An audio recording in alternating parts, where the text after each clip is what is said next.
Good evening, my fellow travelers on Spaceship Earth. It is and I am Guy. And I'm coming to you live from Applewood Station, where it's actually rather nice outside. It's at 13 degrees Celsius. It's a lovely, lovely temperature. I'm only on here for a few minutes because I have actually like 4 tests going on all of a sudden. It just got test heavy. Everything got, you know, and so I'm only here for a minute or two because I got to get back to my tests. The test that I took yesterday, I misunderstood some of the information on it and did it wrong. Luckily, she's going to let me take it again, but I've got to take it tonight and finish it tonight. So, that's just a mess. Hey, Yap, how you doing? So, yeah, as I was just saying, I took a test last night for one of my classes, and I read the instructions on the test wrong. So, yeah, thanks. So we'll have to figure out what to do about some of this stuff here. I took another test and got 9 out of 12 questions right.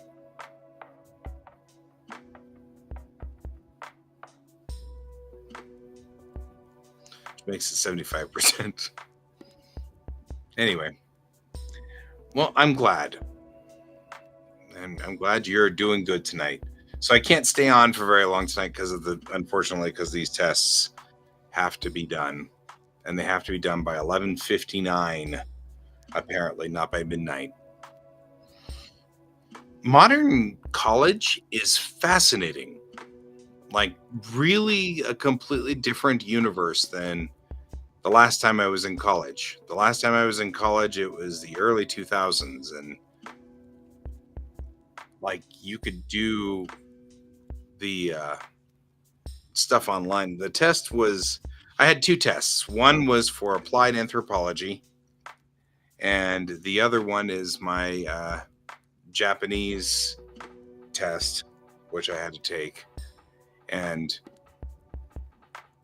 the problem I'm having with my Japanese class is that I speak Japanese.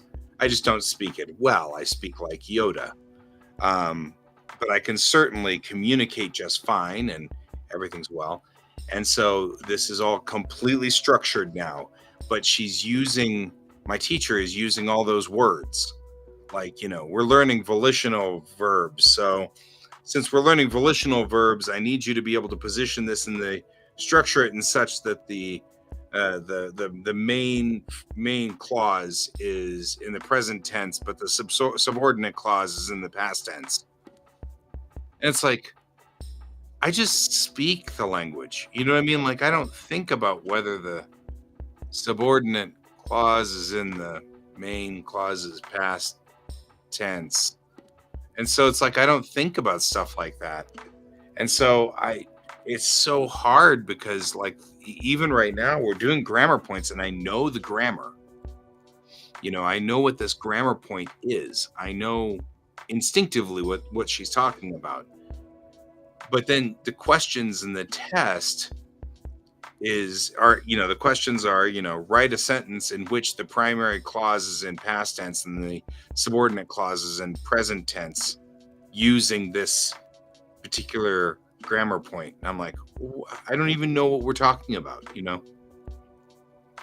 But it's like if I were to ask you in whatever native tongue you speak, I'm not going to presume you speak English natively, but even if I were, let's just say English and say, look, I just want you to compose me a sentence real quick using when, and I want the subordinate clause to be in the past tense and the main clause to be in the present tense. I mean, this is your native language and you can't say that unless you're an English major. And so I'm having a real hard time with this because my brain isn't translating it.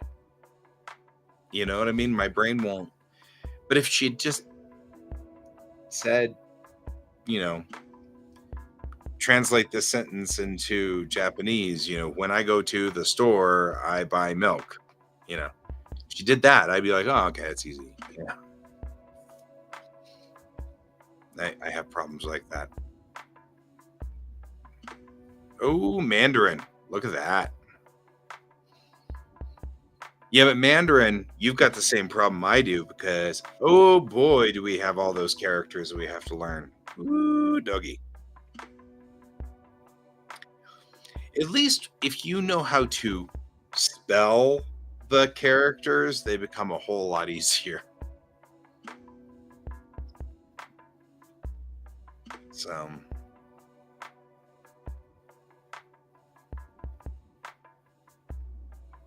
no. But yeah. That's all right. I was going to learn Mandarin, but now I'm like questioning whether I should learn Mandarin, Cantonese, and Hangul. Yeah, there's so many characters. And nobody understands unless you start, like you and me, we both are studying it. And now you're like, there's so many characters. This is painful. I have no idea how the grammar works in Chinese either. In Japanese, they use a phonographic language too. So Chinese is considered what we call an ideographic language, which means that the characters have meaning. So instead of a phonographic language, which each character represents a phonograph or a phonic,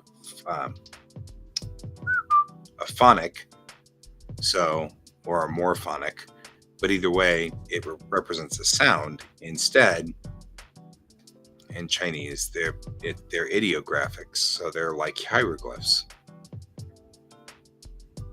Yeah, but Chinese doesn't use all 50,000. Even Japanese doesn't use, Japanese uses far less than Chinese does. I think you can be functional in Chinese with 5,000. 5,000 to 9,000, I think, is the functional. And especially now they're simplifying it. So there's new waves of it where it's markedly simpler. It's harder if you need to learn. Oh, excuse me. If you need to learn Chinese from, say, 100 years ago, that would be far, far worse. Simplified Chinese at least is helping. But the Japanese have not taken the simplified Chinese characters. So we're still using the old ones, the older characters over on our side of the pond. So that's just rough. So,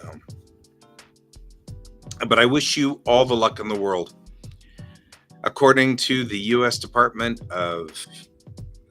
U.S. State Department, Chinese, Japanese, and Korean and Arabic are what we call level 4 languages from English, which means if you're an English speaker, they are the hardest languages to learn.